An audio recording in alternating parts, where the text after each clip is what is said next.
Welcome to Penrose Learning, where we make understanding easy. You start by confirming you have a valid personal or business check and a reliable pen.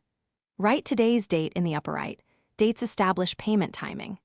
Next, clearly print the payee's full name on the pay to the order of line so banks can verify the recipient.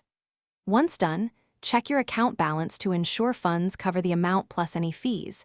Make a quick note in your register or app so your records match the check you're about to write. Now write the payment amount in the small box using numbers, for example 123.45, so the bank reads the numeric value first.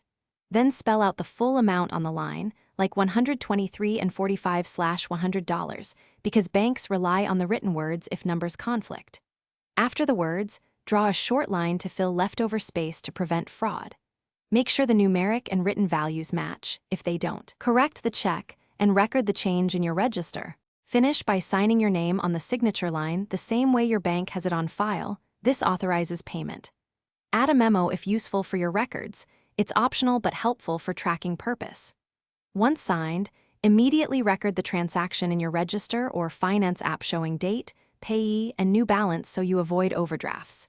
If you make a mistake, void the check, write void across it, and start a new one. Keep a note of the voided check number.